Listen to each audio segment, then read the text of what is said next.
La charla de hoy es qué es lo que hoy preocupa a la gente en el ámbito de teoría cuántica de campos. Lo voy a ilustrar con un ejemplo en electrodinámica cuántica, que es la teoría cuántica de campos mejor entendida y más sencilla. Esta charla está dirigida a gente que ha hecho por lo menos un curso en mecánica cuántica o que tiene intuiciones de mecánica cuántica, a estudiantes de carrera, pues eso, que en su penúltimo curso, su último curso, ya han tenido un primer contacto con la mecánica cuántica. Al final también, bueno, también decir que no os preocupéis si no entendéis todo, porque es normal. O sea, a mí me ha costado años entender algunos de los conceptos que hay aquí, y la idea es que eso, es que veáis lo complicado que es. Pues nada, aquí lo veis. El objetivo de la charla es calcular esta monstruosa integral, que ahora, pues lo que digo, voy a motivar esta expresión porque es así. Bueno, lo que sí que, bueno, luego lo explicaré, pero las reglas de Feynman sí que, como están bien establecidas y están en el canal de Javier, están en todos los libros de texto, me las voy a ahorrar. Voy a suponer que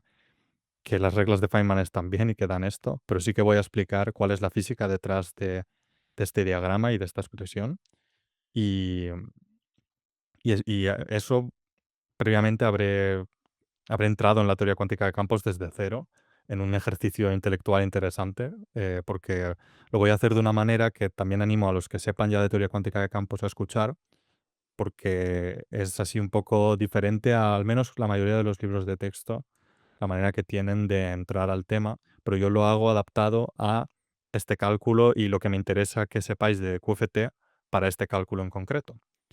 Y bueno, pues eso, luego lo calcularé con un nivel de detalle que se puede entender por cualquiera. Eh, finalmente, muy, muy breve, explicaré la dirección en la que la gente está tirando, pero bueno, de una manera muy, muy breve, como digo, porque es de lo que menos sé al final, y en unos meses espero poder volver y explicar con más detalle el estado actual de las cosas. Así que bueno, por empezar ya, voy a empezar eh, hablando de QFT muy rápido, y lo primero es que recordemos, quiero poneros en la situación en mecánica cuántica en la que tenemos un sistema cuántico que de por sí, el sistema cuántico vive en el espacio tridimensional, en el cual, en general, salvo excepciones muy contadas, tenemos una simetría de rotación que es representada por el grupo SO3. Es decir, es el grupo formado por matrices ortogonales, matrices de rotación, como lo queráis llamar. Ahora bien, el estado cuántico siempre está representado por un vector en el espacio de Hilbert.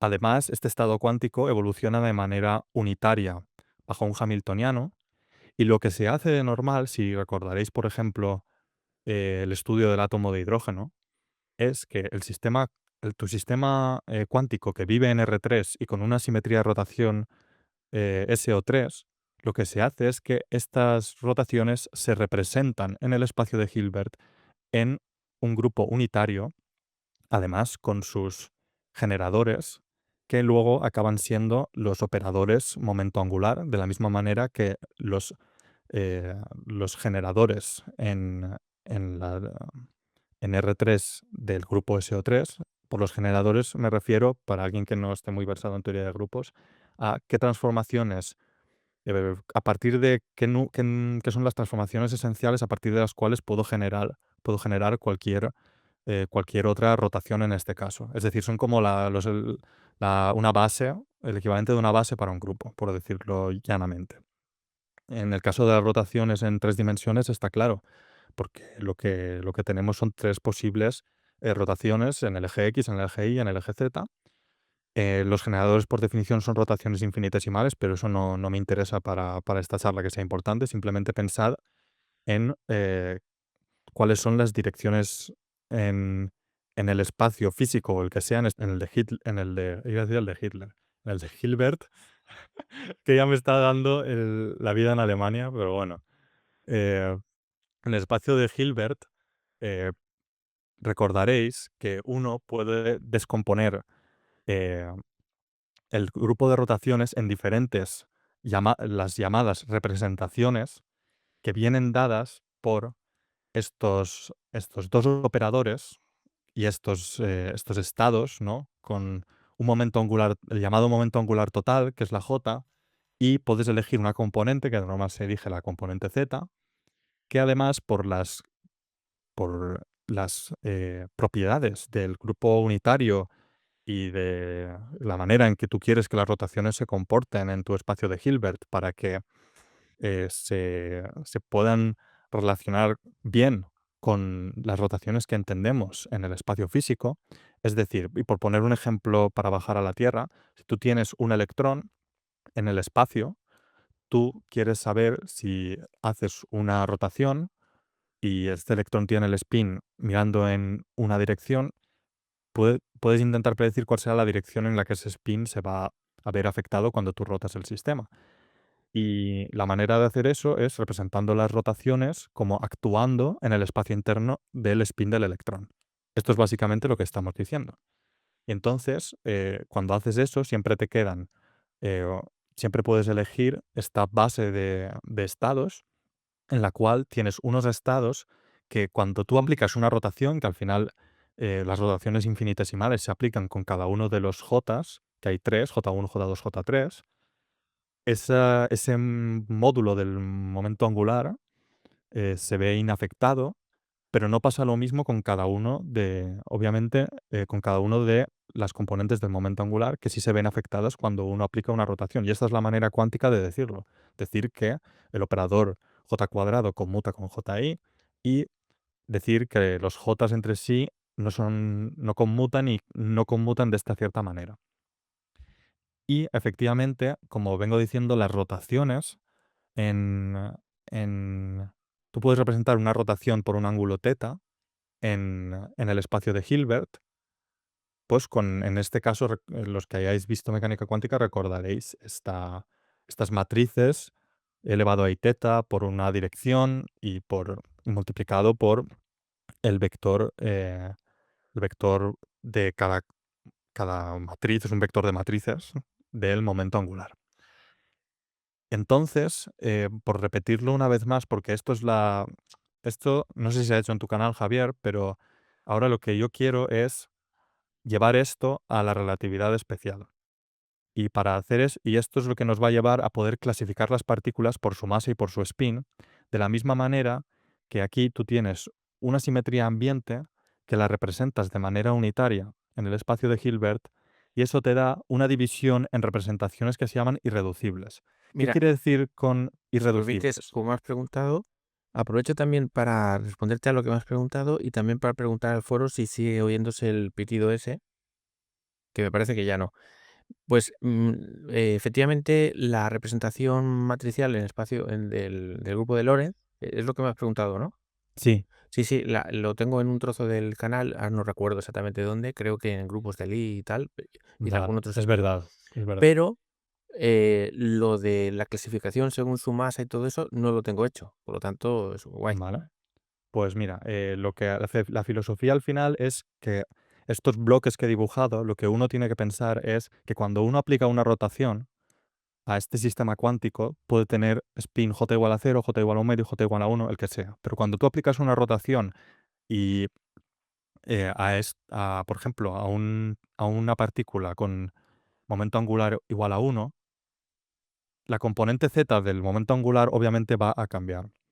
Pero el momento angular total no va a cambiar. Esto se refleja en las relaciones de conmutación, es completamente obvio. Pero la filosofía que queremos llevar a, a- a la clasificación de partículas en teoría cuántica de campos es que cuando tú tienes un electrón, todos los electrones son iguales independientemente de si tú aplicas una transformación de Lorentz o no. Es un poco el análogo. Bueno, aquí tengo los invariantes, ¿vale? Las partículas se clasifican por la magnitud de J. Y un poco esta filosofía es la que vamos a llevar, que tú cuando tienes un electrón, todas las partículas que cumplen con ciertos estándares, independientemente de que tengan la componente Z del spin busteada o no, pues van a ser electrones igualmente. Y esto va a ser súper importante para luego entender por qué el cálculo del diagrama de Feynman del principio es importante y por qué se interpreta de la forma que se interpreta. Aunque ahora no se ve claro, pero creo que se verá muy claro en unos minutos. Entonces, en teoría cuántica de campos, como muchos sabréis o intuiréis, se incorpora la relatividad especial. Y para ello, el espacio ambiente cambia, pasa a ser el espacio de Minkowski con la métrica más, menos, menos, menos, ¿vale? Un más y tres menoses. Y el grupo de simetría ambiente que tenemos es el grupo de Poincaré, que constituye básicamente, lo constituyen las transformaciones de Lorentz y los desplazamientos tanto en el espacio como en el tiempo. Esa es la parte de Poincaré. Y entonces, bueno, voy a hacer como la analogía con lo que he dicho antes, un poco cambiado de orden, porque, por ejemplo, aquí los invariantes son la magnitud al cuadrado del momento, ¿vale? Esto ya, a ver, sí, a lo mejor es un poco liante, pero esto ya es tanto en el espacio de Hilbert como en el espacio ambiente, da un poco igual. Lo que luego uno tiene que encontrar es en el espacio de Hilbert qué forma tienen estos operadores explícitamente, ¿vale? Dependiendo de la representación. Pero bueno, esto ya lo hablo más en detalle, pero la cosa es que lo que son los invariantes, que en terminología técnica se llaman los operadores Casimir, ¿vale? Pero a efectos prácticos también es lo mismo llamarles invariantes, porque son operadores o magnitudes, si estás en el espacio ambiente, que son completamente, pues eso, invariantes, como el nombre indica, a transformaciones de Poincaré, ¿vale? Y tienes aquí un operador que de relatividad especial sabemos que tiene que ver con la masa de las partículas y otro que tiene que ver con el spin, aunque de manera un poco más oscura, ¿vale? Y esto lo dejo así en el aire, pero tenéis que confiar en mí que esta W, que se llama pseudovector de Pauli-Lubansky, tiene que ver con el spin. Entonces, tirando más hacia la derecha de la pantalla, leo aquí que las representaciones unitarias irreducibles no son de dimensión finita. Esto es porque por unas particularidades del grupo de Lorentz, que tienen que ver con, eh, con los signos menos de la métrica, ¿vale? Esto tampoco entro. Pero la cosa es que al final tú puedes, de la misma manera que en mecánica cuántica puedes hablar del momento angular total y de la componente z, de acuerdo con los casimires, perdón, con los invariantes que tenemos que vienen del grupo ambiente, pues en relatividad especial el grupo ambiente dicta que tú puedes clasificar a tus partículas por la masa, el spin y la componente z del spin. ¿Qué pasa? Que la gente, esto para los que veáis los libros, en general no se escribe ni la masa ni el spin total en el estado. Y además, bueno, también, como he dicho, el momento también hay que ponerlo, porque por particularidades del grupo de Lorentz, que me pasaría un montón de tiempo explicando y no son tan importantes ahora. Y para que os hagáis una idea, lo que pasa cuando tú aplicas una transformación de Lorentz a un sistema cuántico, esa transformación de Lorentz es representada por un operador U y que a la vez es representada por una matriz, ¿vale? Que actúa sobre el estado con el momento busteado y suma sobre los espines de la misma manera que pasa un poco más arriba con la representación de una rotación de un ángulo teta que también tiene su matriz y se suma con los espines. ¿De acuerdo? Entonces, eh, lo que acaba pasando cuando uno hace esto es que ve un cambio, o sea, las matrices estas de sigma a sigma prima, que al final te caracterizan la representación, son muy diferentes cuando la masa es mayor que cero, ¿vale? En cuyo caso resulta que la representación es exactamente la misma que la que tenemos en mecánica cuántica normal. Es decir, por ejemplo, una partícula masiva de spin 1 tiene tres posibles spines en la dirección z o en la dirección que quieras, en una dirección dada. Puedes tener más uno, cero o menos uno. Esto, quien haya dado mecánica cuántica, le parece completamente normal. Y, de hecho, la única manera en la que lo ha estudiado es que así sea, que una partícula de spin 1 puede tener más uno, cero, menos uno. Una partícula de spin 1 medio, ¿qué tendrá? Pues más un medio y menos un medio. Y así. ¿Qué pasa? Que o sea, cambia mucho, y esto no lo explico, pero tenéis que creerme, que cambia mucho cuando la masa es igual a cero. Porque entonces, excepto cuando el spin total es cero, que entonces no hay polarización, pero si la hay, solo hay 2 posibles grados de libertad. Esto es crucial, esto es lo que se llama la helicidad, y esto tiene que ver con que al final tú cuando tienes una partícula sin masa, no existe una transformación de Lorentz con la que puedas llevar la partícula al reposo, y entonces siempre la vas a ver ya sea con helicidad positiva o negativa, ¿vale? Es decir, con momento angular en la dirección de del momento, más uno o menos uno. Y esto tiene que ver, pues como habréis escuchado, con que la luz solo tiene 2 polarizaciones, aunque sea una partícula de spin 1. ¿Vale? Esto a mí me comía la cabeza muchísimo cuando hace un año y medio que empecé a estudiar esto. Yo no conseguía entender cómo se relacionaba que, cómo todo el mundo dice que el fotón tiene spin 1 y luego solo tiene 2 polarizaciones y dónde está el menos uno, cero, más uno, ¿vale? Y hay muchas formas de verlo, pero para mí la forma más así desde primeros principios es esta. Es que em, hay una diferencia fundamental y aquí hay un montón de cosas de teoría de grupos que me estoy saltando por las que los casos de m mayor que cero y m igual a cero son diferentes, pero la cosa es que este resultado está bien establecido y lo que quiero que os quedéis de esta diapositiva es que en QFT no es lo mismo una partícula de spin 1 con masa, que tiene 3 grados de libertad de spin, que una partícula de spin 1 sin masa que solo tiene 2, ¿vale? Esto es como algo que, vamos, que esto va a misa, es completamente no perturbativo, como dicen, o sea, no hay, no sé, es un resultado que viene desde arriba, por decirlo de alguna manera, y no se puede violar de ninguna de las maneras, ¿vale? Y esto lo vamos a encontrar más adelante. Entonces, ahora, claro, uno se puede preguntar, y yo cuando estaba haciendo esta presentación digo, vale, pero ¿dónde están los campos? Vale, pues muy rápidamente, los campos están hechos en analogía con el oscilador armónico, ¿vale? Sabemos, o sea, se define que los estados de un momento y un spin vienen dados por unos operadores adaga que crean una partícula con ese momento y con ese spin, ¿vale? Fijaos también que he puesto, veréis que en el ket la P es cuadrivector y en la adaga es P vector, pero claro, en relatividad especial la energía y el momento están relacionados, ¿vale? Entonces es como redundante un poco poner P cuadrivector hasta en cierto modo.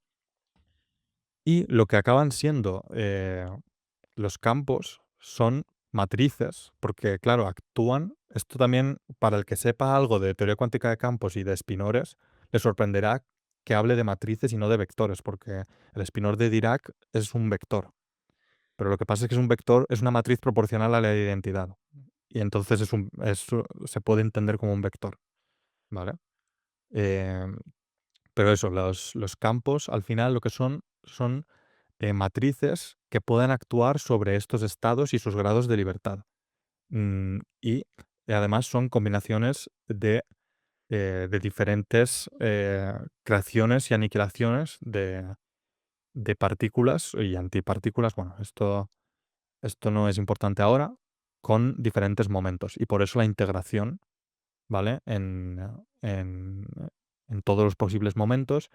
Y bueno, y el factor este de división de uno entre 2 p es en la expresión del campo simplemente hace que la medida de la integral sea invariante Lorentz.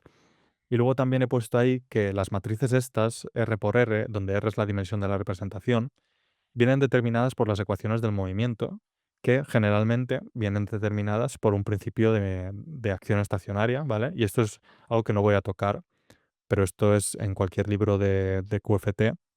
Se empieza con los lagrangianos y los que sean frikis de la física saben del lagrangiano el modelo estándar, tal. Pues eso es lo que determina estas matrices. Y en lo que no voy a entrar porque no es importante para mí ahora mismo y no voy a utilizar la forma de estas matrices para nada. O de estos vectores en el caso de los espinores y también de las polarizaciones de la luz. ¿Vale? Y una cosa importante, eh, muy importante, es que la formulación mediante campos, una vez tú decides, porque hasta ahora mm, nada nos había obligado en la diapositiva anterior a hablar de campos, pero sí que es verdad que se representan de forma natural. O sea, los grados de libertad de QFT se representan de forma, eh, bueno, de la única que se conoce, honestamente, en la formulación con campos. Lo que pasa es que cuando tú representas el espacio de Hilbert que tú acabas representando, eh, em, las partículas, por ejemplo, la luz, y en concreto con la luz, lo que pasa es que para poder representar bien los campos tienes que utilizar más grados de libertad de los que realmente necesitas, ¿vale? Y esto pasa, por ejemplo, en la representación del fotón, que tiene dos polarizaciones, pero siempre se representa con cuatro componentes, como un vector, ¿vale? Y esta redundancia precisamente es lo que, y esto creo que, no sé, a lo mejor no se dice porque se sobreentiende, ¿vale? Pero tiene una conexión la simetría Gates tiene una conexión bastante estrecha con este tema de las representaciones del grupo de Lorentz, porque justamente, bueno, no sé si es antes la gallina o el huevo, pero el hecho es de que cuando tú quieres representar la luz con un campo, necesitas hacerlo o la única manera que se conoce de hacerlo es haciéndolo con un cuadrivector, que es lo que se llama una representación fundamental. Es decir, que los generadores de Poincaré al final son los mismos que los del grupo de Lorentz tal cual, ¿vale? Como del grupo en el espacio ambiente. Y luego, entonces, en este caso, y además, y bueno, cuando tú eliges un Gates, entonces sí que recuperas que solo tienes dos polarizaciones. Y en teoría cuántica de campos hay también un montón de maneras de asegurar que tú solo tienes dos polarizaciones a nivel de diagramas de Feynman con las identidades de Ward y todas estas cosas, ¿vale? Es decir, que en realidad solo hay dos, pero se representan con cuatro y esta redundancia eh, da la simetría Gates, ¿vale? Aunque de la simetría Gates no voy a hablar en general, ¿vale? Y luego tenemos los electrones y los positrones que vienen dados por vectores también de cuatro componentes, pero que son ligeramente distintos porque transforman de una forma rara. Están en otra representación, en pocas palabras, ¿vale? Sus generadores son unas matrices gamma-mu que cumplen esta condición con el anticonmutador, ¿vale? Esto es lo que se llama una representación espinorial y un álgebra de Clifford y tal. Mucha gente que sigue el canal está familiarizado con esto y el que no, que simplemente piense que los espinores de Dirac, en este caso se llaman, son como una versión en cuatro dimensiones y covariante de una partícula de espino medio con sus matrices de Pauli y sus rotaciones que conoce del grupo SU2, ¿vale? Y finalmente, por completitud, y porque es muy importante, tengo que hablar de los observables en QFT, que son este objeto que se llama la S-matrix, que simplemente es la probabilidad de que si tú tienes un estado inicial con unos momentos iniciales y unos spins iniciales, puedas acabar después de una evolución temporal que, como bien sabéis, los que habéis hecho mecánica cuántica, em, viene mediada por el hamiltoniano, que al final contiene las ecuaciones del movimiento, bueno, contiene la información dinámica de la teoría, acabe en, pues eso, que esa configuración inicial a través de esa evolución temporal acabe eh, en una configuración final. ¿Qué pasa? Que también se hace un límite cuando los tiempos van a más o menos infinito, de manera que es como que cuando esto simplifica muchísimo los cálculos, que cuando tú mides en tu acelerador los estados iniciales y los finales, puedes negligir las interacciones de la teoría y puedes considerar que puedes hacer tus cálculos o parte de tus cálculos con la teoría libre. Entonces eso simplifica muchísimo los cálculos. De nuevo, claro, de nuevo, esto no tiene nada que ver con campos y la forma en la que esto se relaciona con campos es con una fórmula que se llama reducción LSZ, que simplemente te dice que esta matriz S eh, tiene, tiene relación con estos brackets de coger los operadores campo y hacer sándwiches con el vacío. Aquí el vacío, en vez de ponerle el cero, le he puesto la omega, que significa que es un vacío en una teoría con interacciones, ¿vale? Y lo que Feynman eh, inventó fue cómo expresar estas funciones, estas correladores que se llaman hoy en día, en términos de diagramas con unas reglas y esos diagramas pues a veces dan integrales, a veces no. Y ahora vamos a ver un primer ejemplo de un diagrama de Feynman y cuál es eh, su bracket equivalente, ¿vale? Que es un electrón que se mueve con momento p, ¿vale? El diagrama además siempre se hace en espacio de momentos y por eso, como veis, he hecho la transformada de Fourier inversa, ¿vale? De la función. En este caso he puesto el ket 0 y el bracket 0 porque de momento estamos en una teoría sin interacciones y un electrón que se mueve con momento p.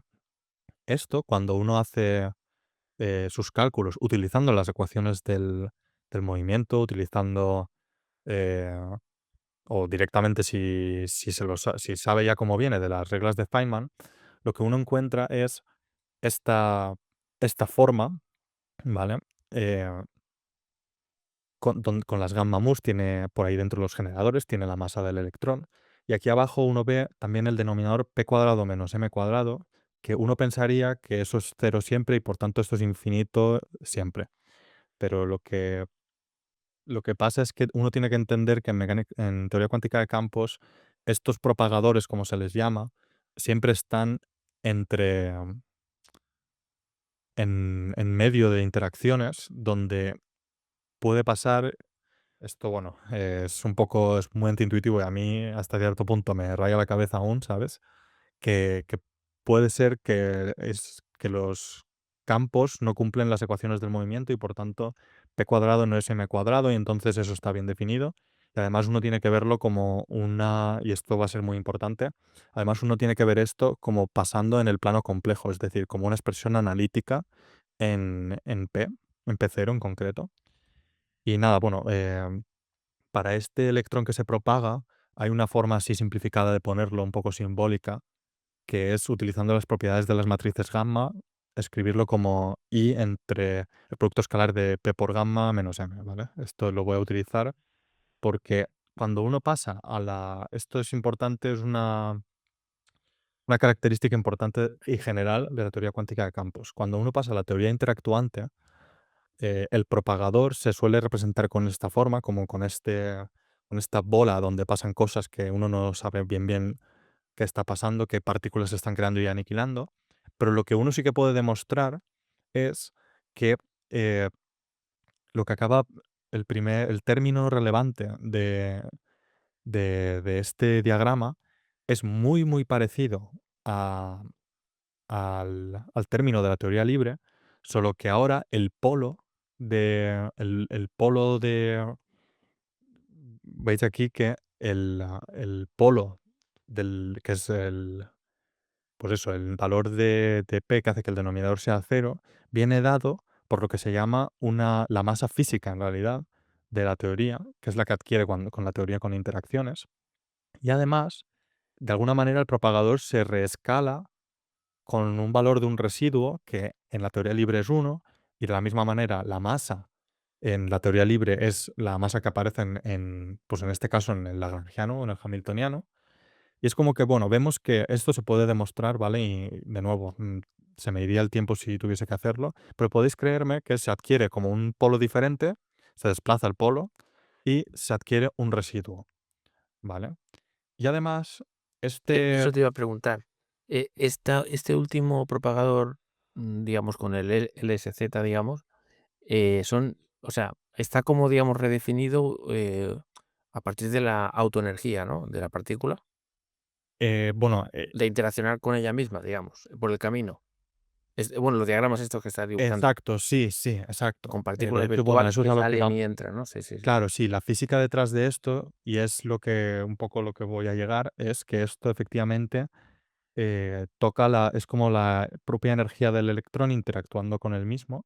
Y Perdona, y otra cosa rápida es para la gente que está escuchando, que sepa que muchas de las cosas que se están diciendo aquí están en el curso de teoría cuántica de campos. Lo digo por si a alguien le interesa mucho o profundizar.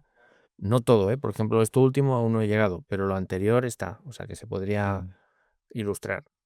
sí, y esto, bueno, al final yo voy a dejar muy claro cuáles son las ideas que quiero que queden claras, que es que, por ejemplo, también otra cosa que se puede demostrar utilizando las reglas de Feynman, uno puede demostrar que este propagador modificado se puede obtener como una suma geométrica de estas, se llama un one particle irreducible, o sea, una partícula irreducible. Y cada uno de estos, como podéis ver, es simplemente diagramas de Feynman que no se pueden como cortar con una tijera y dividir en dos, de alguna manera. Por eso se llaman irreducibles, ¿vale? Y como esto se puede interpretar, en la segunda línea, la foto blanca, se puede interpretar como una suma geométrica y con unos cálculos bastante sencillos puede uno llegar a esta última expresión a la derecha, ¿vale? Y donde vemos que la sigma esta, que depende de P, pero en realidad depende de P por gamma, ¿vale? Por eso en la foto pone P y yo he puesto P por gamma. Pero bueno, lo mismo es a efectos prácticos, que este set de diagramas contiene toda la información sobre, por un lado, ahora lo vamos a ver cómo puedo sacar el polo y el residuo de esta expresión. Y claro, lo que la gente hace, y esto es la filosofía con que tenéis que quedar, es que la gente lo hace perturbativamente. Es decir, uno calcula el primer diagrama que vemos aquí de un electrón que sale del fotón y vuelve a entrar, ¿vale? Y eso ya es la primera contribución a primer orden. Y luego uno cogería los dos siguientes diagramas y eso sería la contribución a segundo orden. Entonces tú puedes ir calculando aproximaciones de sigma de forma perturbativa, que significa ir calculando como una serie de Taylor, ¿vale? Pero lo interesante es que todas las correcciones que necesitas para entender la autoenergía del electrón vienen solo en esta sigma. Entonces es una reducción significativa de los cálculos que uno podría imaginarse que tiene en primera instancia. Y entonces, bueno, como digo, el, el polo de la ecuación donde pone polo se puede ver que viene cuando P por gamma es igual a m y por tanto, comparando con el final de la ecuación, vemos que la masa física es la masa del lagrangiano desplazada por el valor de sigma cuando en el valor en el que se realiza en que el denominador es igual a cero, ¿vale? Y de la misma manera, uno puede, esto no lo voy a hacer en detalle, pero ahí lo tiene para quien quiera verlo, se puede sacar el residuo, que tiene que ver con la derivada de sigma, ¿vale? Pero lo importante es las ideas que quiero que nos llevemos de esto, que es, uno, en teorías con interacciones, las correcciones al propagador corrigen la masa, en este caso del electrón. Y, en segundo lugar, bueno, así esto tampoco es tan, bueno, sí que es importante, pero en este caso es que el significado de Z2, lo que la gente hace es que lo interpreta como que reescala la magnitud de los campos. Entonces, esto va a ser muy importante porque nosotros lo que vamos a calcular es lo mismo pero para la luz. Entonces, si el Z3, en este caso se llama Z3 para la luz, pero es al final el residuo, lo que hace es corregir la magnitud de los campos, pues ya podemos podemos empezar a intuir que y sabiendo, teniendo en cuenta también que el fotón es el mediador de la interacción de Coulomb, que lo que va a estar pasando es que lo que sea que saquemos, que es Z3, em, va a estar tocando cómo el campo electromagnético funciona entre dos cargas, ¿vale? Y eso es un poco, bueno, al final esto os acabo de hacer un spoiler increíble, pero claro, esto no queda del todo claro que cuando uno hace todos estos cálculos igual para el fotón, ¿vale? Puesto puntos suspensivos, porque esto además es aún más complicado que para el electrón, pero uno acaba con esta expresión donde la pi, esta que hay en el denominador del segundo igual, es simplemente, viene de la primera componente, vamos, de la corrección al propagador.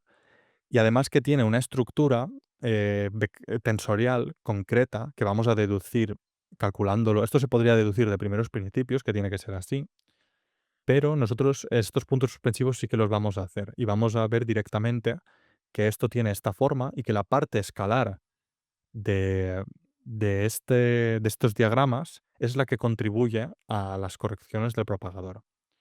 Ahora bien, ahora la tentación es hacer como con el electrón, ¿vale? Y corregir la masa del fotón.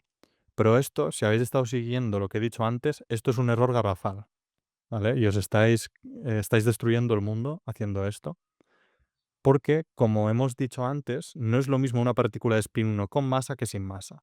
Entonces, si yo lo que hago es corregir la masa del fotón, lo que estoy haciendo es de pasar de una partícula de masa cero a una partícula de masa diferente de cero.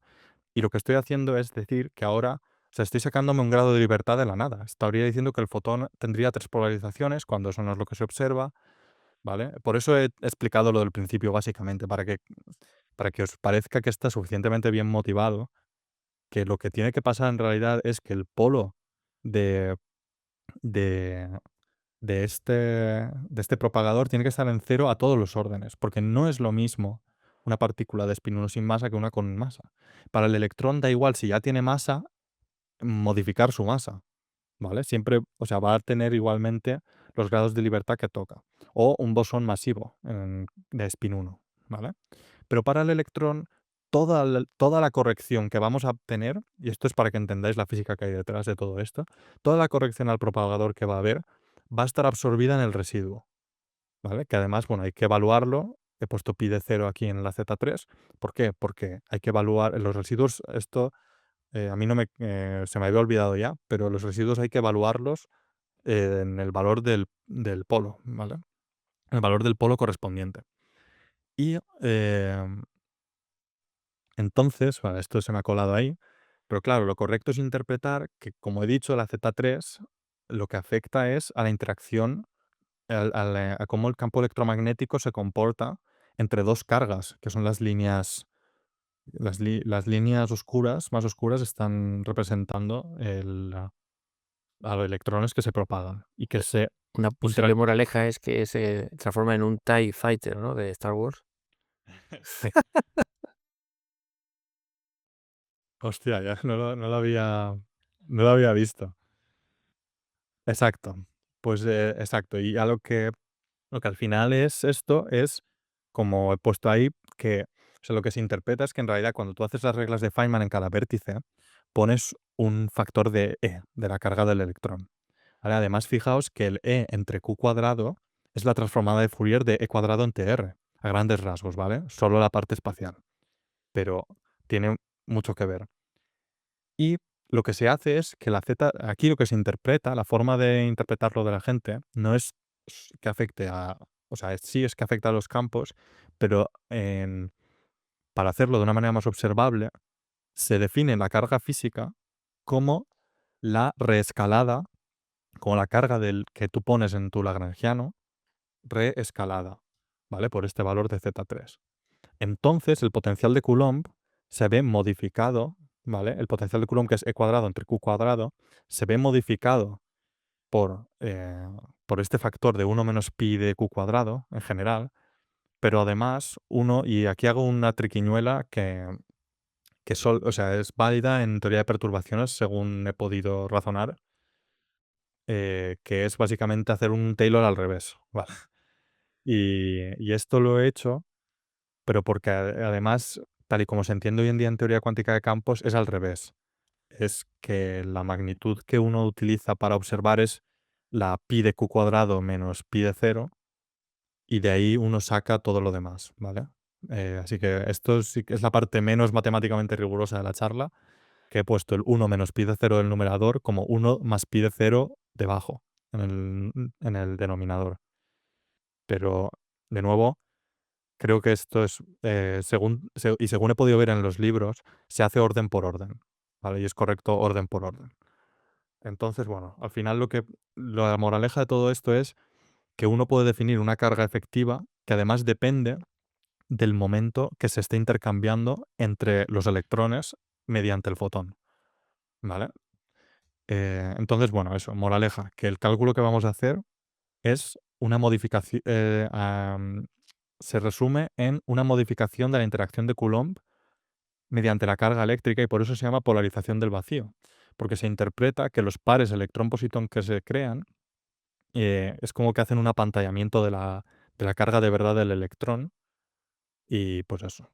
Y por eso la forma que tiene, esto no lo voy a enseñar, pero la forma que uno saca cuando calcula el diagrama lo que le sale es que cuanta más energía aplica para medir la carga, mayor es esta carga efectiva y cuanto uno más está midiendo a distancias más lejanas, pues la carga se apantalla cada vez más, ¿vale?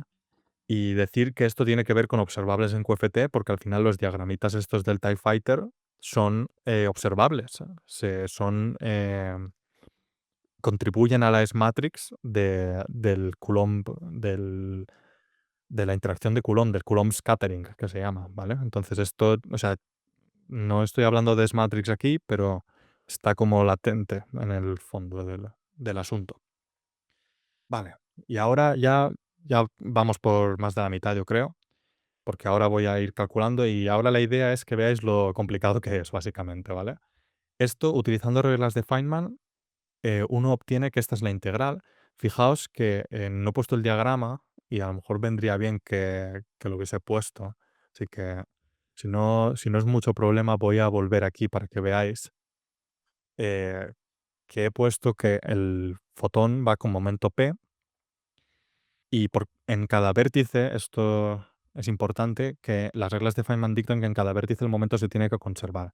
Entonces, si yo digo que entra uno de los electrones, el de abajo en concreto, con momento k, el otro electrón se lleva el momento del fotón y el momento del electrón que está por debajo, ¿vale? Y bueno, así. Entonces las reglas de Feynman, bueno, te dan esta integral de aquí, que es la he copiado literalmente aquí, ¿vale? Y fijaos que, bueno, esto es típico de los loops en electrodinámica cuántica y no sé si creo que también en las teorías más complicadas. Hay que calcular, sí, perdón. Sí, me he despistado un momento. O sea, el diagrama que has enseñado antes, eh, es, o sea, no entiendo la definición del pi este. Si vuelves Vale. a... Pues el pi este es simplemente este diagrama. De normal, en teoría cuántica de campos, uno habla de IM, ¿no? O algo así, o IT, Ah, incluso, vale. Ah, vale. ¿vale? La M ¿Qué, típica. qué Vale. pasa? Exacto. ¿Qué pasa? Que aquí tiene una estructura tensorial La porque amplitud, aún. digamos, ¿no? De probabilidad. Sí, exacto, es una amplitud de Vale, vale, probabilidad. vale. Lo que pasa Me he es que perdido ya. también Sí, vale, vale. es tensorial porque los fotones tienen esta estructura tensorial que luego hay que poner o bien vectores de polarización o bueno, esto se entiende que está entre, O hacer entre algún promedio o electrones. algo, sí. Vale, vale, pero es Exacto, la amplitud de probabilidad de ese diagrama, digamos. exacto, Vale, vale. exacto. Esa es la manera de llamarlo y luego también vamos a sacar estructura tensorial de la pi esta que digo que corrige la carga, tal, ¿vale? Entonces, lo primero que hay que hacer es calcular las trazas. Esto se ha hecho en el canal de Javier, largo y tendido, no voy a entrar, ¿vale? Hay que utilizar estas identidades. Eso está en la bibliografía, ¿no? Exacto. Esto es pan de cada día, ¿vale? Y luego, esto sí que creo que es nuevo, ¿vale? Que Feynman lo que hizo fue utilizar esta identidad, ¿vale? Que cuando tienes dos números AB, tienes uno entre AB es igual a esta integral, ¿vale? Y de hecho se puede generalizar para productos uno entre A por B por C por D y elevado a diferentes potencias. O sea, esto es un caso muy específico, pero al final lo que la gente hace, ¿vale? El segundo paso que hay que hacer es coger los dos propagadores y meterlos dentro de esta integral, ¿vale? Y lo que queda, pues es lo que he escrito ahí, ¿vale? He puesto ya la traza calculada y los parámetros de Feynman. Entonces, claro, parece que lo he complicado porque he introducido una integral, pero lo que esto me va a ayudar es ahora voy a hacer un par de trucos más y voy a poder hacer la integral en K y me va a quedar solo una integral entre 0 y 1 que va a ser mucho más cómoda. Entonces, lo que ahora se hace es un cambio de variable que es un desplazamiento que no afecta a la medida de la integral, porque p y x a efectos de la integral en k son constantes, y la p, bueno, es una constante, es un valor externo que te dan, y la Claro. x fuera de la integral, Si pues te, si te desplazas en un mundo infinito, sigues viéndolo igual, de infinito, ¿no? sí, exacto. Vale. Y entonces, bueno, los cambios de variable, para quien los quiera comprobar, en el numerador y en el denominador son estos. Y fijaos que he puesto puntos suspensivos porque en la integral esta, los términos lineales en Camus se van a ir a cero, porque el denominador es par y esto es una integral, no he puesto los límites, pero es entre menos infinito y más infinito. Entonces, solo los términos de orden cero o orden cuadrático van a sobrevivir en la integral y lo que te queda es esto, ¿vale? He puesto aquí también, he definido una delta, que es muy común hacerlo, para que parezca como un propagador, como un propagador típico, ¿vale? Y por cierto, otra cosa que a lo mejor a alguien le está chirriando es que no he puesto el más i epsilon en ningún sitio, ¿vale? Y es porque no me hace falta para lo que estoy explicando, pero sé que existe, ¿vale? Por si alguien no está contento con eso, pero en principio ahora no hace falta para nada, ¿vale? Lo hubiese estado arrastrando y para alguien que no tiene exposición al tema, ahora mismo no hace falta. Vale, pues dicho esto, nos queda esta forma rara, ¿vale? El numerador es súper largo, ahora la x está arriba, ¿vale? Parece una liada increíble. Y la delta esta es como una especie de masa, ¿vale? Tiene dimensiones de masa porque la x no tiene unidades y tenés m cuadrado menos un valor, una función de x y p cuadrado. Y la idea es, lo que se hace ahora, que esto lo inventó de Hooft, si no me equivoco, en los 70 o finales de los 60, es generalizar la integral a d dimensiones.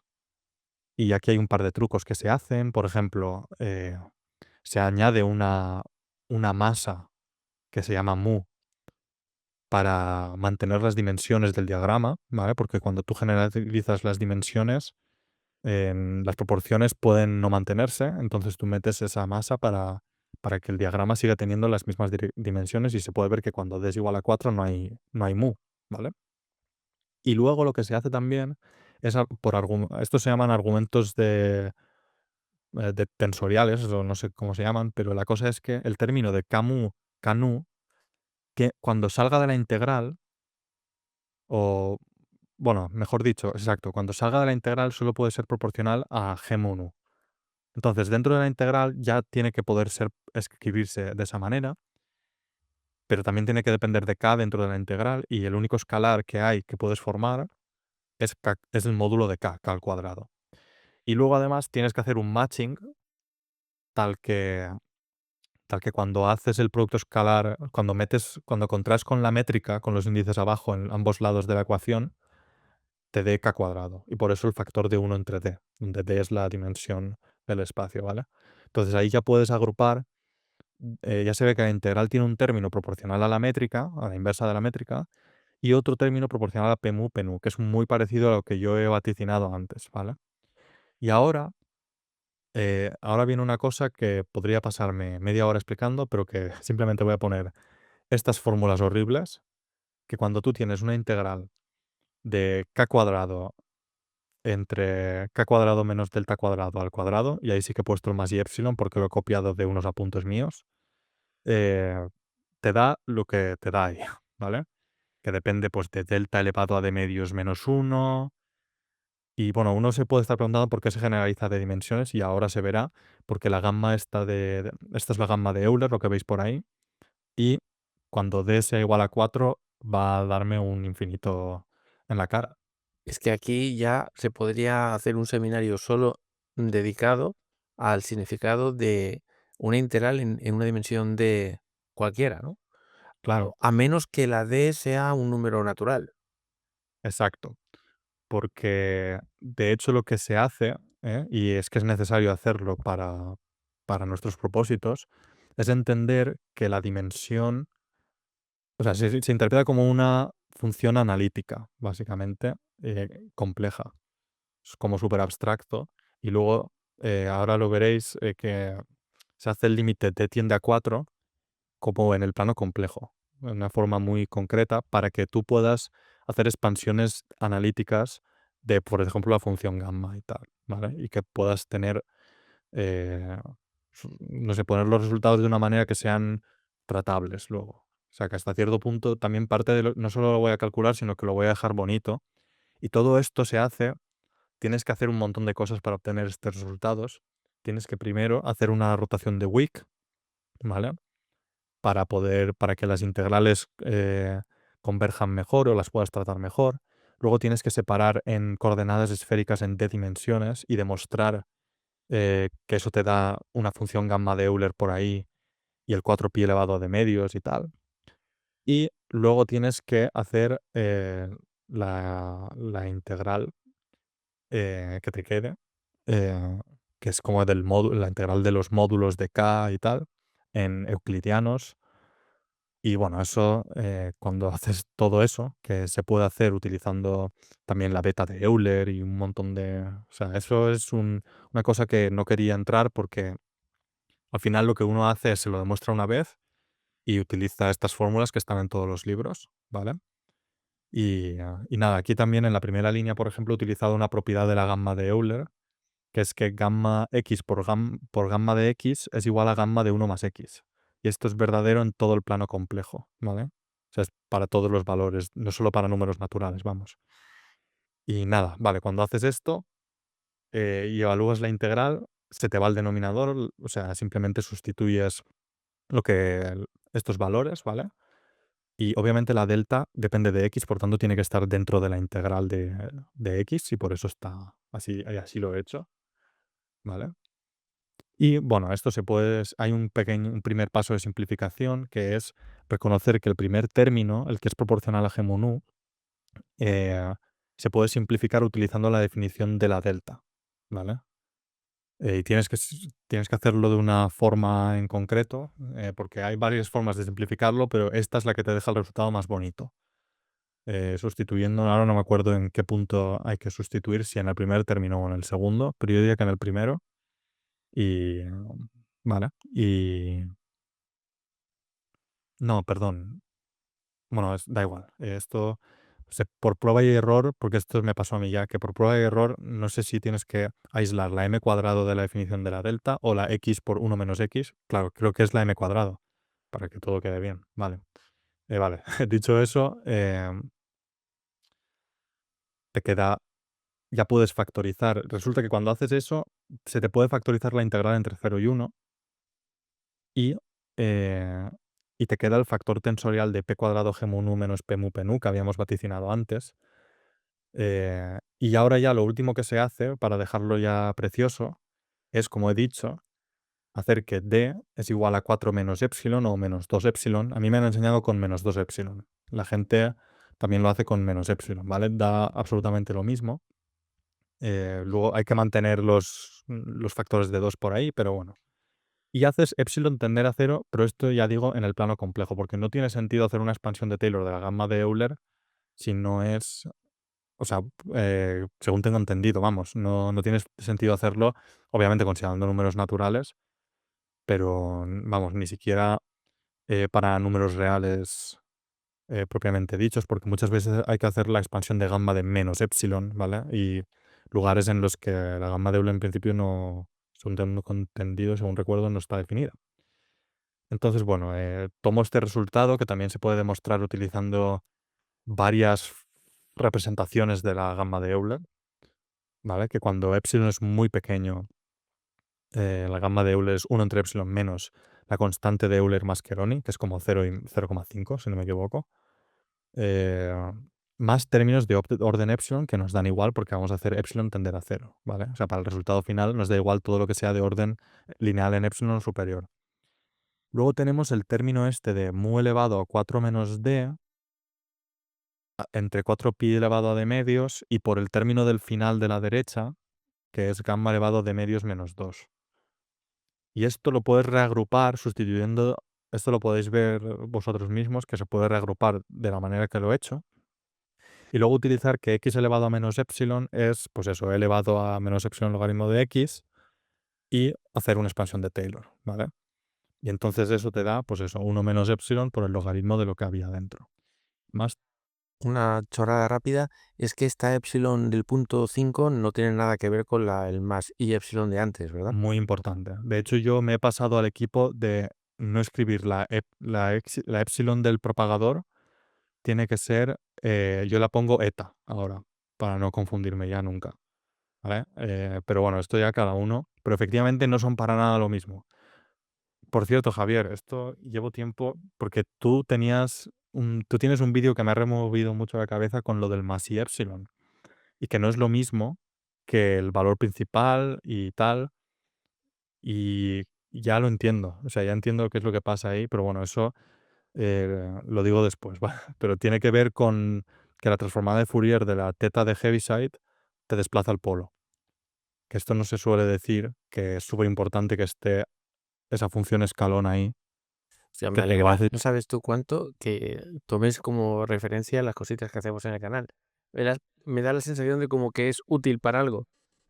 Es que es guay. eh, Para algo pues importante. esto yo y Mario del Río, que te acordarás de él, pues Hostia, sí, el señor del río. claro, pues eso nos rayaba muchísimo, el tema del más y epsilon y tal.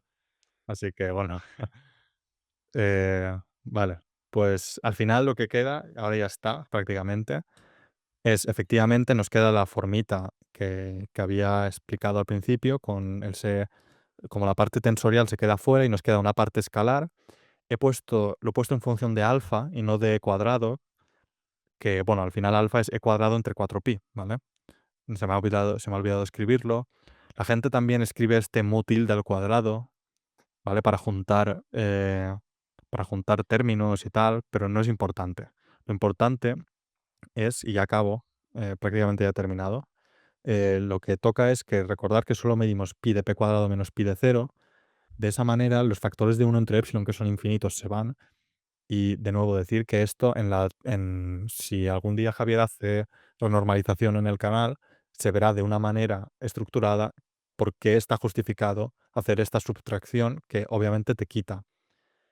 Es que no solo te quita el valor de 1 entre epsilon, sino te quita esa escala ficticia de masa que habíamos puesto, ¿vale? Porque también los logaritmos cuando se restan dividen, hay divisiones entre medio que cancelan los valores de mu.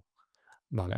Entonces, se te queda una expresión completamente la que está en amarillo en términos de parámetros observables, ¿vale? Que tú ya puedes, pues por ejemplo, he dejado como ejercicio a quien quiera que haga el límite en que p cuadrado entre m cuadrado es muy pequeño, por tanto haga una expansión de Taylor del logaritmo, y entonces se quedará una integral de un polinomio y podrá solucionar esta integral, sustituir em, sustituir aquí en el potencial de Coulomb y encontrar una corrección al potencial de Coulomb, ¿vale? O sea, que es como algo guay, que yo he tenido que hacer en mi vida y que con la información que doy aquí se puede hacer, o simplemente también enseño la aplicación directa de este cálculo, ¿vale? A esta hora de la tarde, estoy un poco confuso. ¿Podrías añadir alguna frase o intuición de por qué lo relacionas directamente con el potencial de Coulomb?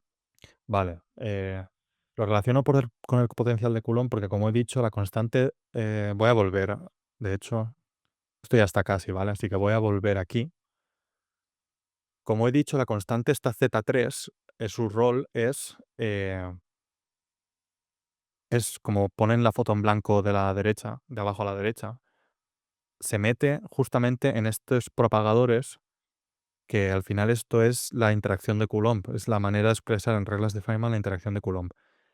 Dicho de otra manera, también he dicho antes que las zetas estas modifican la fuerza de los campos, o sea, la Vale, magnitud de los campos. creo que ya lo estoy viendo. O sea, tenemos 2 fermiones por ahí volando y de repente intercambian un fotón o un fotón con, no sé cómo llamarlo, un fotón renormalizado, no sé, con una pelota en medio, el TIE Fighter, quiero decir. Sí, bueno, al final creo que la cosa es que lo que pasa es el TIE Fighter, ¿sabes? Lo que pasa es eso. Y depende de cuanta más energía tú hagas esta colisión en tu acelerador, en tu casa, pues más correcciones vas a necesitar. Pero cuando lo haces desde lejos, cuando lo hizo Coulomb en el 1780 y algo, pues obviamente no veía nada, ¿sabes? Veía el primer diagrama. Bueno, decir eso es una burrada, ¿vale? Pero ya me entiendes.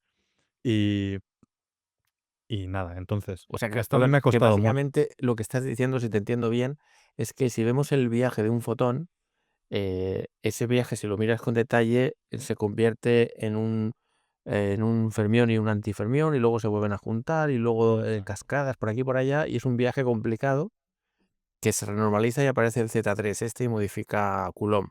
Exacto, el efecto. Eso es la clave, dicho en una frase, es el efecto de todas esas correcciones es el Z3 este. que, como hemos visto, se tiene que interpretar como una modificación de la interacción de los campos y al final eso, o sea, al final, a ver, esto voy a hacer aquí una digresión filosófica, porque esto nadie sabe realmente, o sea, esto nadie, no está escrito en piedra, nadie ha visto el fotón propagarse entre medio, ¿vale? O sea, esto no se puede observar porque no está on shell, no está cumpliendo las ecuaciones del movimiento. Y luego se te ocurren preguntas filosóficas como cuando dice que el fotón se intercambia, pero este fotón no está saliendo de ninguno de los dos y llegando a ninguno de los dos. No se puede hablar de eso. Cuando hay dos fotones, cuando es un proceso con dos fotones, aún se puede hablar de cuál emite y cuál tal, pero aquí es como, no sé, es como algo raro que Feynman se inventó y que yo entiendo que la gente cuando él lo propuso que tuviese muchísimas dudas, ¿vale? Porque que no tiene del todo mucho sentido. ¿Qué pasa? Que por una razón misteriosa, que es una razón que es muy de peso para los diagramas, es que justamente si tú haces la función de Green de las ecuaciones del movimiento del campo electromagnético, te da lo mismo, o sea, lo interpretas eso como el propagador del fotón.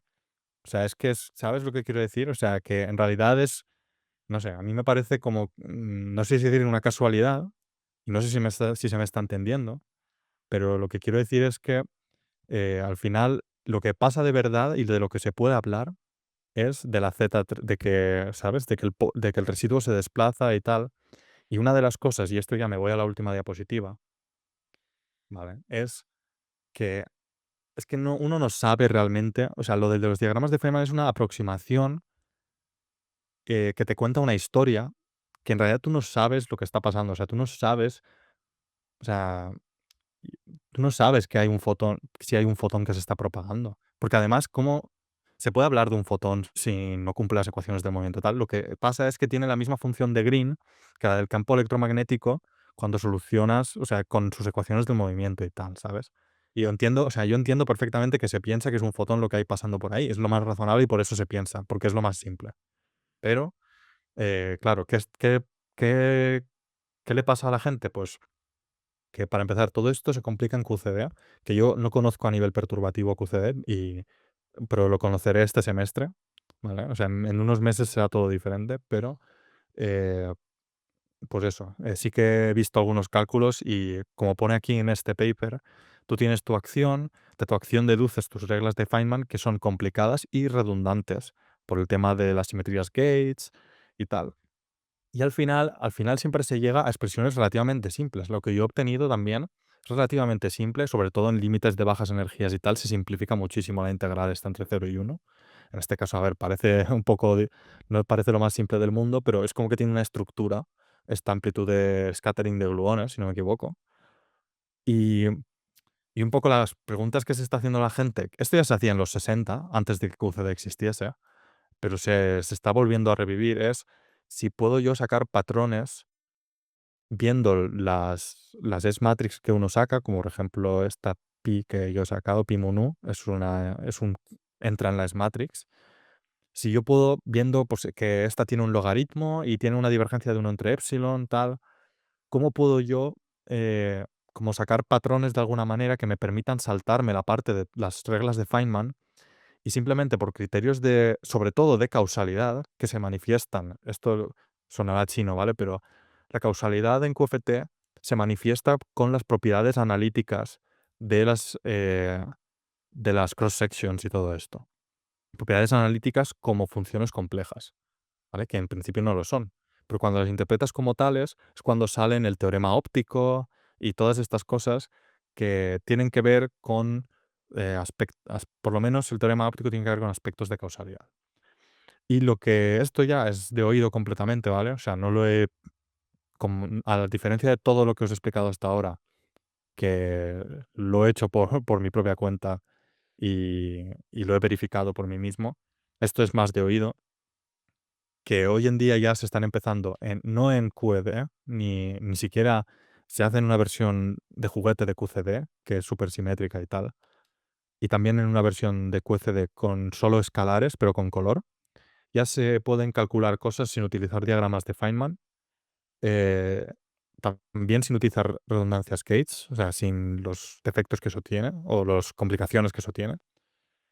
Y tampoco, hasta donde he llegado a escuchar, esto lo he escuchado, ¿vale? Pero incluso no hace falta lo que hemos hablado al principio del concepto de partícula. Es como que esto es todo el tema del amplituedro y todo esto, que es como que codifica la información de los observables de QFT de una manera súper misteriosa, tal que, bueno, yo no sé cuál es el input ni nada. Esto espero saberlo para la próxima vez que venga aquí, y poder explicarlo. Porque, bueno, esto, y aquí doy por terminada mi charla, que ha sido como una introducción a que veáis lo terriblemente complicado que es todo esto. Voy a dejar de compartir pantallas y, bueno, si no hay ninguna pregunta más.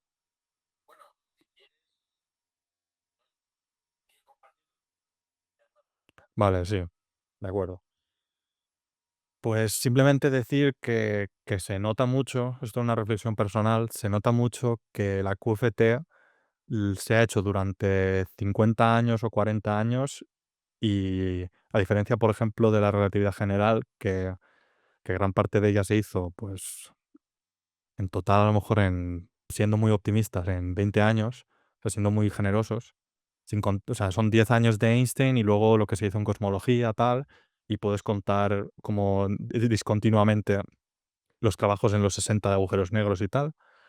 eh, pero lo de QFT, y claro, tú, si haces un experimento de decirle a ChatGPT, enséñame todo lo que han hecho las 10 mentes más influyentes en relatividad general.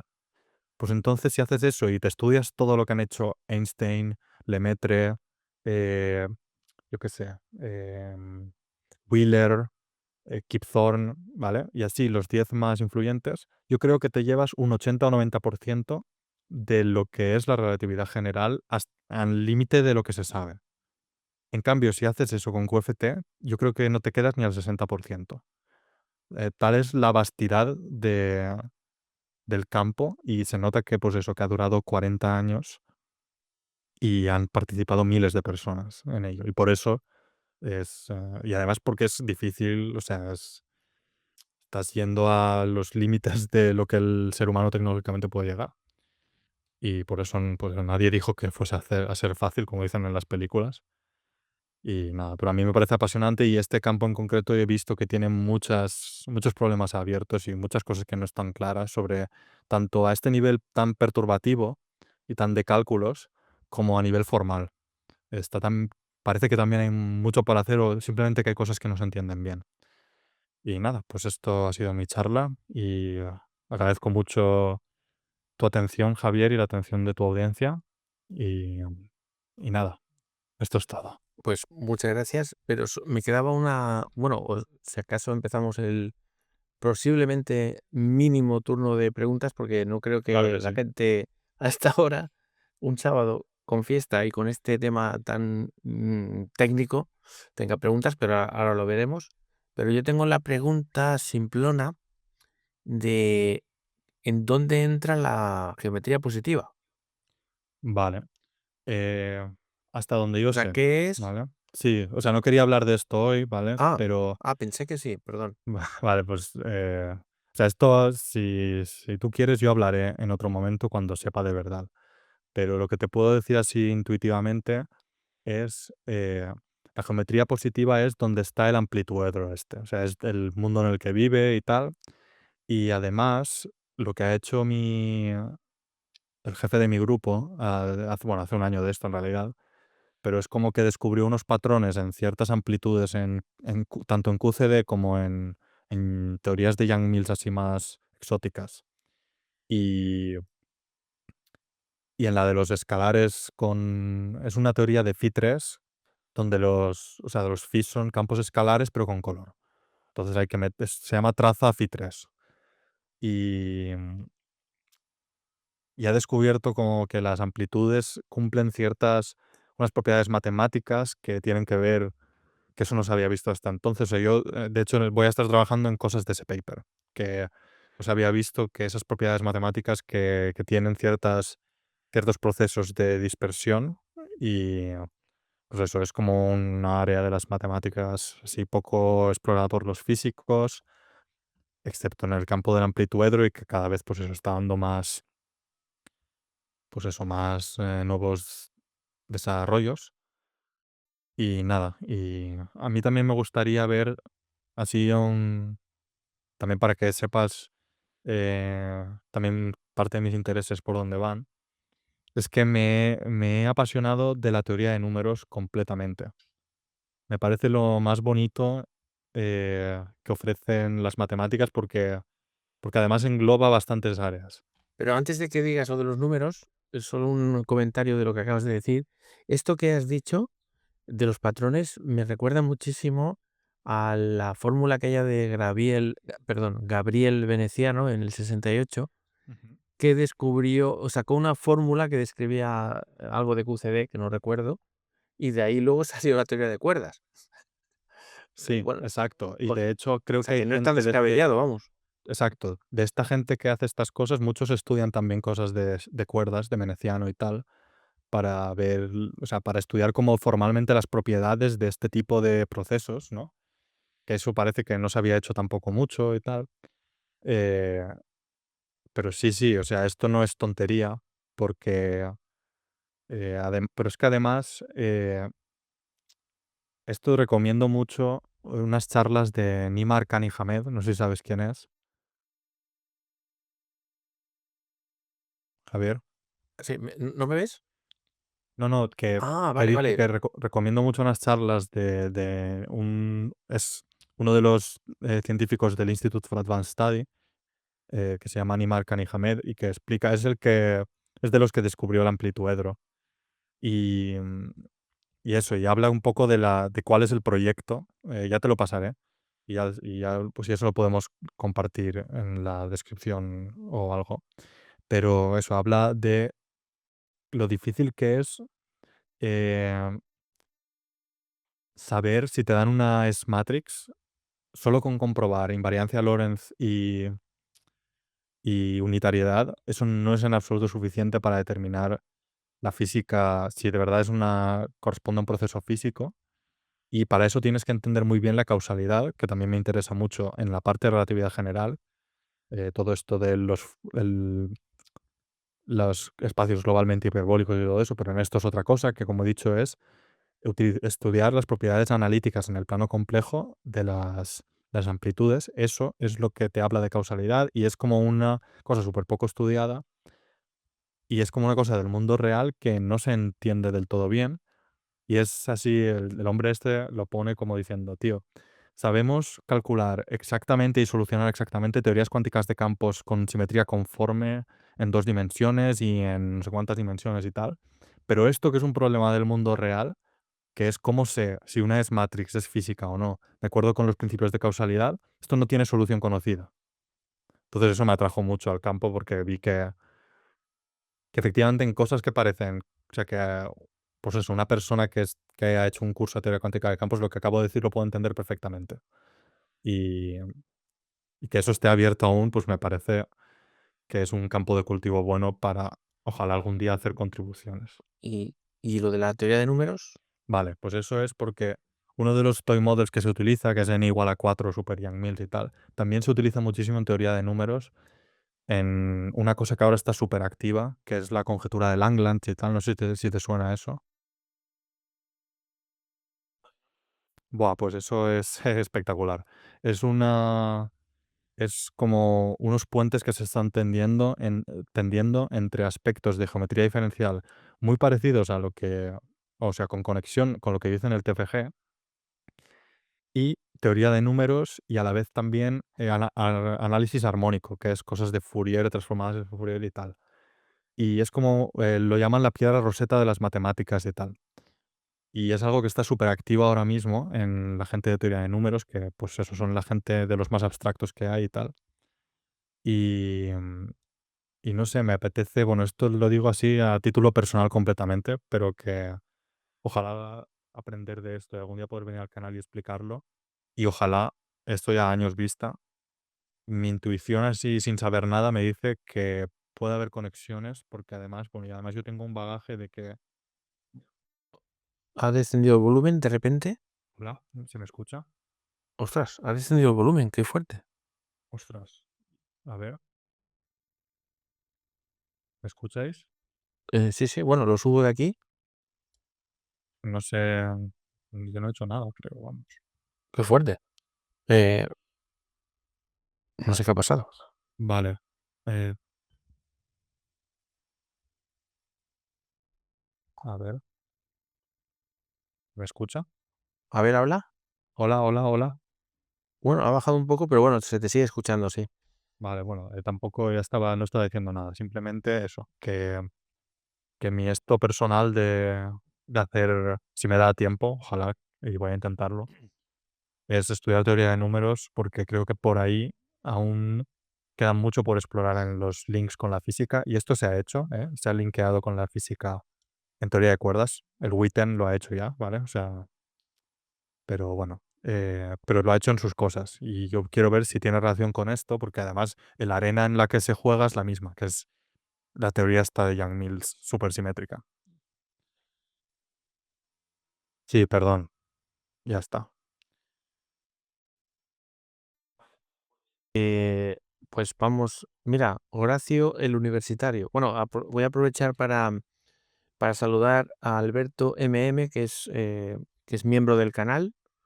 Os recuerdo rápidamente, esto es spam rápido, que ser miembro del canal significa que respondo o respondemos a las preguntas antes a vosotros que al resto. Respondemos al resto también, pero con prioridad los miembros. Hola Javi Cruz. eh, Hola también eh, Horacio el Universitario, que lamentablemente ha llegado tarde, que claro, es un sábado. Y, y Horacio creo que es una persona sabia, entonces seguramente hubiera hecho preguntas interesantes. En todo caso, si esto lo ves después, Horacio, pues deja las preguntas que tengas en la descripción, Sí, o yo sea, en los estoy comentarios y amablemente Adolfo, si puede, responde a uno. claro que sí. En J-Channel, Olis, siempre he querido aprender QCD Inalatis, Nambu, Yoshiko. ¿Habrá material así didáctico de QCD? Yo he buscado y no hay mucho. Oye, somos 2. Pero, A ver, te lo digo en 3 meses, porque yo voy a empezar ahora en serio. Yo de QCD sé cosas así matemáticas, de la estructura matemática y tal. Eh, sí, pues eso, que yo de QCD sé cosas así más de la estructura matemática, pero con las cosas así perturbativas casi que sé lo mismo que la persona que pregunta. Así que ya te diré, porque yo tampoco he encontrado, bueno, yo me baso en el Peskin sobre todo. eh, Vaya, vale, pues eso, que yo me baso en el Peskin sobre todo, pero esto me lo dijo Javier, de hecho, hace tiempo ya, que uno nunca puede ir con un libro solo. Tienes que ir con varios a la vez. Claro, eso es una tarea súper exhaustiva. Y además, otra cosa que hablaba ayer con mi hermano y tal, que tú no puedes, si quieres hacerte una planificación de estudio, es imposible ponerte fechas límite. Tú tienes que ir exponiéndote al material poco a poco y que vaya penetrando tus membranas. Y solo el tiempo, o sea, solo la exposición y el descanso también te puede hacer aprender. eh, ¿y cuántas veces uno dice, vale, ya lo he entendido, y al cabo de 3 días, ostras, no, creo que no lo he entendido? Ahora sí, después de pensarlo, ahora sí que lo he entendido. Y al cabo de una semana, otra vez, no, espera, que hay un pequeño matiz que no entendí bien. Es un acercamiento por capas, cuando la sí, física es compleja. totalmente es por capas. Y eso a veces yo se me olvida e intento aprender las cosas. Intento leer o sea, intentar entender todo al 100% siempre. Y casi que llego a un punto que es contraproducente porque está bien que sea insistente y que intente demostrarme las cosas que no entiendo y tal, pero hasta cierto punto me para mi progreso y a veces estaría bien simplemente decir, vale, voy a acabármelo y voy a estar en esta primera capa, que sé que cuando vuelva en un mes o 2 meses, ¿sabes? Entro una capa más y tal. Y ese compromiso es difícil, es muy difícil tener ese compromiso, pero bueno, Que dices, claro. ¿Cómo voy a seguir al siguiente capítulo o la siguiente sección si no estoy seguro de haber entendido la sección previa? Oh my God. Claro. Pero claro, al final, bueno, es un equilibrio, ¿eh? O sea, no quiere decir que cuando no entiendas algo te vayas, porque pero que si intentas y no sale, no te desesperes y dejes de estudiar, que a mí me ha pasado, ¿sabes? Que dices: "Vaya, vea, ya está". Pues bueno, voy a ojear hasta el final del capítulo a ver cómo utiliza este resultado, aunque no entienda cómo sale, y y ya si eso, mañana lo vuelvo a intentar, o si ya no, ya se verá, pero esto no eso es asumir que esta no va a ser tu última vez que estudies esto. Entonces, no, yo diciéndolo ahora me está sirviendo de terapia, ¿sabes? Para ponerme. Vale, veo que la gente en el chat hoy es un poco tímida. Si queréis preguntarle cualquier tipo de cosa, no solo de la charla, en Sí. los últimos 5 minutos que nos quedan, pues algo personal sobre el estudiar un doctorado, un máster o la experiencia en la UNED, cualquier cosa que creáis que os puede servir. Mira, Horacio pone, yo uso aprendizaje por refuerzo y Notebook LM para la síntesis. No sé qué es Notebook LM y si puede explicar qué es aprendizaje por refuerzo Sí, claro. para ser más explícito. Sí, sí.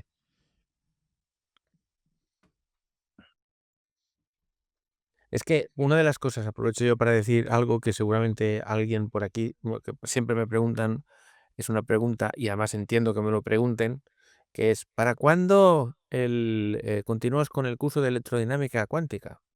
Y es que como a mí me gusta, bueno, supongo que como a ti también y como supongo a mucha gente, pues hacerlo más o menos bien, porque es una responsabilidad, no vas a poner ahí a explicar cosas a las bravas, sin asegurarte y tal. Pues me lleva una cantidad de trabajo que es inconmensurable y como tiene tantas pocas visitas, pues, o sea, es como decir, es amor al arte, pero amor al arte, amor al arte en mayúsculas. Sí, O sí, sea que cuando encuentre un poco de relax o lo que sea, ya seguiré. Porque como tú bien dices, cualquier cálculo se vuelve un infierno. exacto. Y claro, y muchas veces a nivel árbol, ¿no? A primer nivel de perturbación, es que haces unas filigranas para que te dé la integral alfa entre 2 pi, por ejemplo. ¿Sabes? O sea, sobre todo a nivel de árbol es tremendamente empalagoso para que te dé un número, y esto es lo que motiva un poco este programa, que en los años 60 se hacía. Sí, ya se hacía cuando QCD no estaba establecido para nada. Lo que pasa es que en aquella época era muy diferente, porque en aquella época, según tengo entendido, lo hacían con todo con campos escalares, por ejemplo. O sea, tenían miedo del spin, vamos. Y hoy en día el spin se utiliza, pues eso, en N igual a 4 Super Young Mills, se utiliza fermiones, se utiliza de todo, se utiliza color en la teoría esta de que escalares con color. O sea, hoy en día los métodos que tenemos son, y tenemos mucha más perspectiva, se supone, después de 40 años de teoría de cuerdas y eso, pues Hay un comentario de Alberto MM que dice, yo al contrario que tú, Adolfo, mm, estudié mates e hice el TFG con un físico en la UB, en la Universidad de Valencia, creo. mira por dónde. Es una experiencia. Sí, sí, sí. Bueno, Pues sí, la verdad yo me he planteado muchas veces hacer la UNED o sea, estudiar en la UNED de mates, o sea, volver a la UNED un poco, pero creo, bueno, yo en este máster puedo coger asignaturas de matemáticas y es lo que estoy haciendo. Y al final creo que ya está, creo que mi formación, pues eso, ahora, por ejemplo, este semestre, y también te lo cuento a ti, Javier, el semestre pasado hice el curso de teoría cuántica de campos, donde básicamente me han enseñado lo que os he hablado hoy, y también hice uno de geometría diferencial, pero el profesor era topólogo. Y no entendí nada de las cosas que hacía, cómo lo hacía. Y mira que yo, mi trabajo de final de grado es de geometría diferencial, pero claro, a un nivel de que las demostraciones no requieren topología. También me llevé una decepción con los matemáticos, porque hablan mucho de deducción lógica, pero luego es que se saben el teorema de no sé cuántos, súper rebuscado, Y solucionar el ejercicio no lo solucionas si no sabes eso, ¿sabes? Es como que tienes que tener en tu cabeza toda la estructura de los teoremas que hay en topología. Eso me frustró muchísimo y de hecho al final no me examiné de ella y tal y la haré el semestre que viene. Y este semestre voy a hacer un curso en topología, que también, bueno, esto tiene que pasar por mí porque el físico teórico que yo quiero ser sabe mucho de matemáticas. Entonces, bueno, y que me Ostras, gusta, ¿sabes? Pero pues, que sepas que he pasado un mal trago este semestre con eso, porque yo pensaba que encima un tema que yo pensaba: "Buah, esto se me va a dar bien porque he hecho el TFG de esto", y que va, que va. pues oye, cuando finalmente aprendes topología, ya nos harás una charlilla a nivel físico, para Claro, físicos, sí, de yo topología. encantado. Y además, cuando estudio también por mi cuenta la teoría de números y tal, veo que es que también se utiliza conceptos de topología. Es como el talismán, tío, que me falta y ya tengo ganas de pasarme ese nivel. Horacio nos responde diciendo, el aprendizaje por refuerzo se refiere a la aplicación de los principios de condicionamiento operante para modificar y fomentar conductas deseadas en los estudiantes. Seguramente estoy bastante obtuso porque no sé si lo entiendo. A ver. Ya, o sea, él a lo mejor se refiere en la docencia, tal vez. Ah, seguramente, no sé. Ya, yo es que al final, esto también que a lo mejor no tú porque me Espera, conoces, pero sí, va, bueno, di, di. hay un comentario de Fran Montes. ¿Usan ustedes alguna inteligencia artificial para hacer o explorar cálculos? Eso responde tú si quieres y ya respondo yo también. Completamente. Es decir, es mi compañero y mi amigo, y lo utilizo todos los días y, bueno, es crucial, porque en el pasado, pues, tenías a gente con quien hablar. Si eras Heisenberg o eras, ¿sabes?, de esa época, o eras Sommerfield o alguno de estos, pues era una época en que la gente, yo creo que conectaban más entre ellos y hablaban más. Y creo que yo he llegado a la conclusión de que la forma en la que más se aprende es leyendo y hablando. Es decir, lees por tu cuenta y luego vas a comentarlo con gente que está a tu nivel y hablar del tema. Y como lo que estoy haciendo yo para mí es aprendizaje, es parte de mi aprendizaje de consolidar los conceptos de QFT que tengo. Para mí ha sido un ejercicio súper interesante ponerlo todo de una manera consistente y tal. Pero lo que digo, que hablar es, yo lo he encontrado con el tiempo, ¿sabes? Que es súper importante. Y en concreto, una herramienta, y eso es como hablar, o sea, tener a ChatGPT para preguntarle una duda es como conversar con él, porque pues muchas veces no te lo explica como tú del todo lo entiendes, entonces tienes que razonarle, pero esto no debería ser así, tal. Pero vamos, lo que te puedo asegurar, y no soy el único, ¿eh? Por ejemplo, Jenny, que no sé si está escuchando a estas horas ya, pero ella lo gasta para lo suyo, que es de astrofísica, y yo lo gasto para lo mío y da respuestas, o sea, es que eso es increíble, la capacidad que tiene. Voy a confesar una cosa que ha pasado hoy.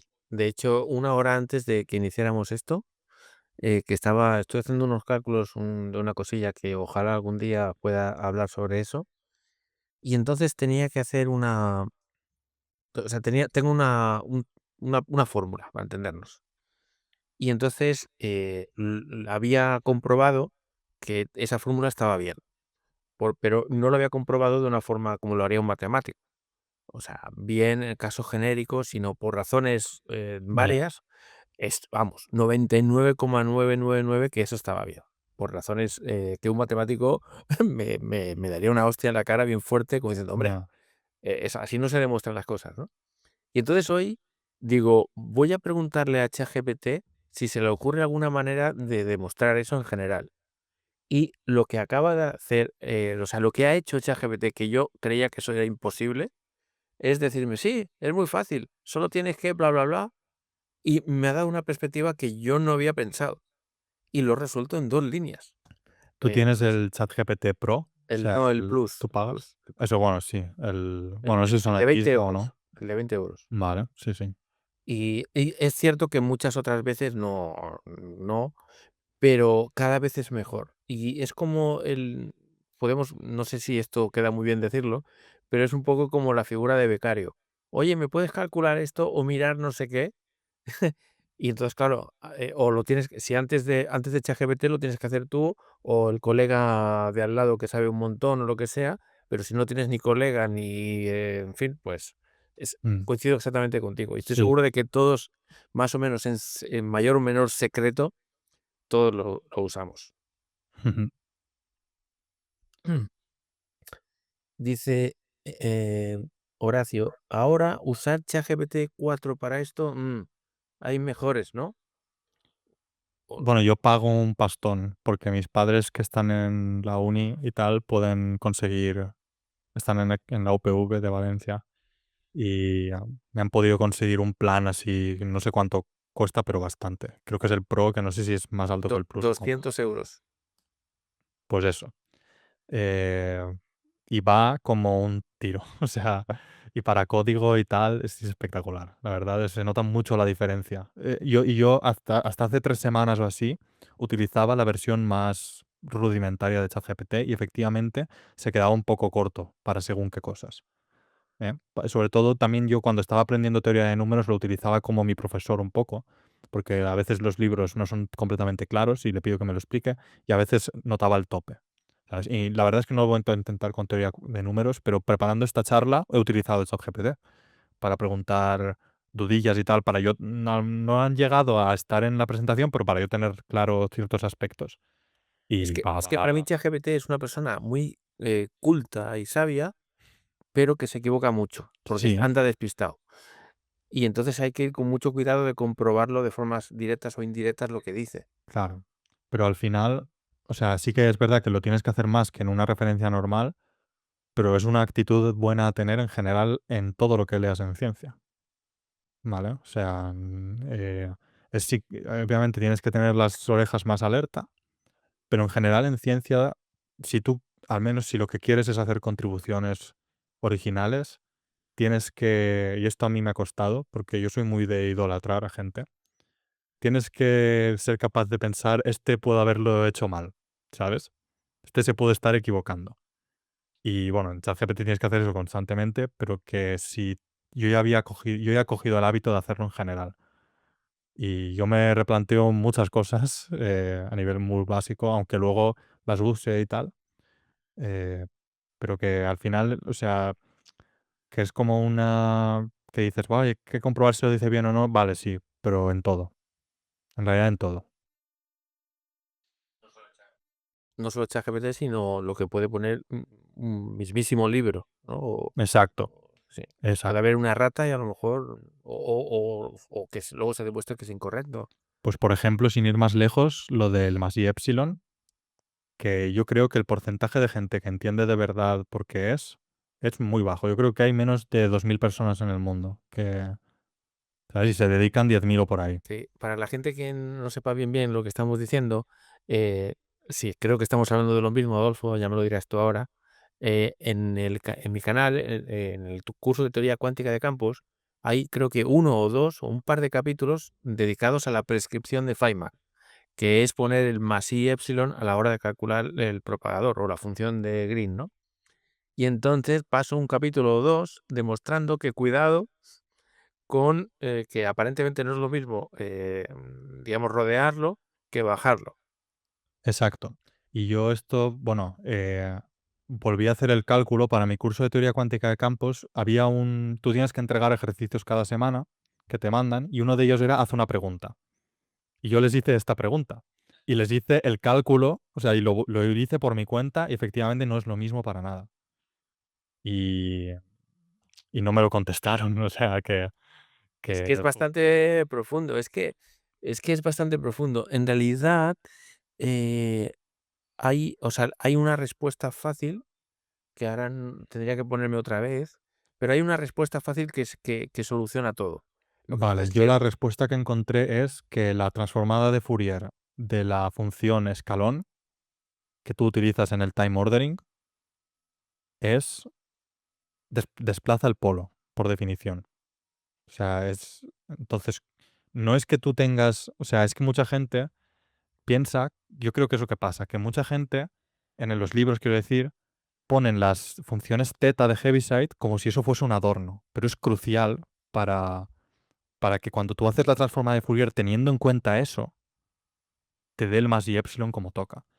Y por eso, y si tú lo haces en el electromagnetismo, que se retrasan los dos, yo cuando aprendí eso dije, vale, ¿y entonces qué pasa en el electromagnetismo? Que también los desplazas en la teoría clásica, o sea, esto no es cuántico, esto es causalidad, esto no es física cuántica.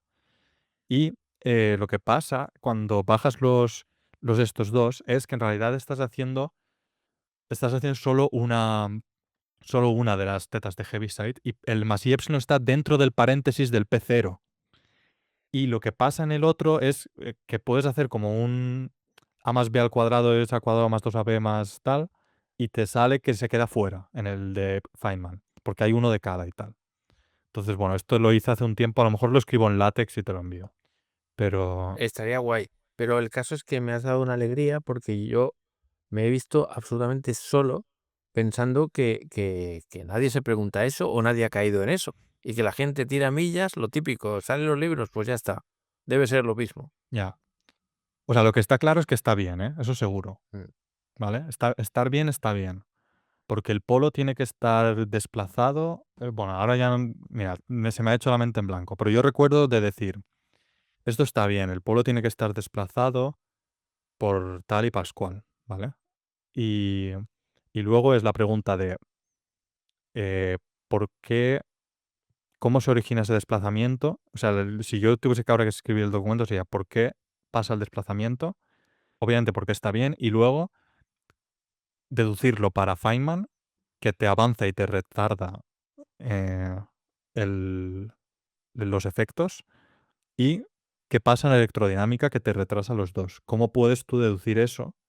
Y en mi opinión, bueno, esto lo vi en internet y lo perdí. O sea que, pero tengo una hoja de problemas de un curso de Suiza o algo así de QFT, que uno de los ejercicios es deducir eso. Y lo haré un día de estos. Boom. Te saca que la transformada de Fourier de la teta de Heaviside es integral en la frecuencia e elevado a y tal, uno entre omega más y epsilon. ¿Vale? Y una vez tienes eso, ya está. En principio. Eh, Pues mira, creo que hemos cumplido con tus deseos, que era acabar a las 9 como mucho. sí, perfecto. Y también se ha cumplido un deseo mío, que era que tu cara siguiera iluminada con la lámpara. Exacto.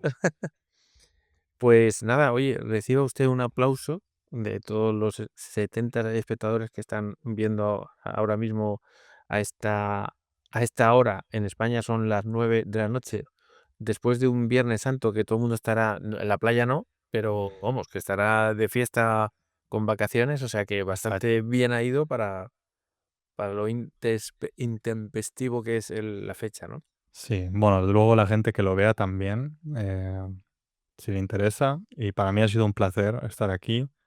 Un, casi un sueño cumplido, diría, desde que yo empecé a ver esto. Sí, Bueno, no sé, nunca lo soñé, ¿sabes? Porque nunca pensé que sería posible. Pero, García Project. exacto, sí, sí. Y, y nada, ojalá venir más. Y Sí, que sepas que una cosa interesante también es que, y con esto acabamos, que también puedes venir, si por ejemplo un día en un... Imagínate que estás pensando sobre algo y de repente haces una mini cosa por diversión o para demostrar no sé qué y te parece súper divertido eso.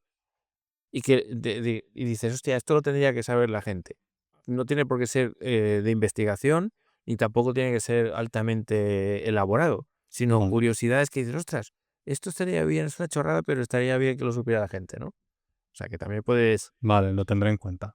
Lo tendré en cuenta. Pero bueno, supongo que tendrás menos tiempo porque tendrás que ponerte las pilas y estudiar y trabajar en Bueno, la investigación, quiero decir. pero veremos y lo tendré, como te digo, lo tendré en cuenta porque me lo he pasado genial y, y nada, seguro que por mí volveré a estar aquí definitivamente I'll antes de come los back, 20. ¿no? O I'll be back, nunca sé cuál. Exacto. Sí, sí, sí. Muy bien, pues nada, Pues nada, muchas gracias a todos los suscriptores y no suscriptores, miembros del canal. Y nada, Horacio, dice que acá son las 16 horas. Pues nada, póntelo y si tienes dudas, las pones abajo en los comentarios y amablemente Adolfo, cuando tenga un momentito, ya responde amablemente, ¿vale? Exacto. Pues nada, muchas gracias, a Venga, todo el mundo. Dios, Gracias, Adolfo. Adiós. me despido. Sí, sí, despídete Cuelgo. ahora o calla para siempre. Vale, pues nada, pues nos vemos, Javier. Un abrazo muy fuerte. Dios.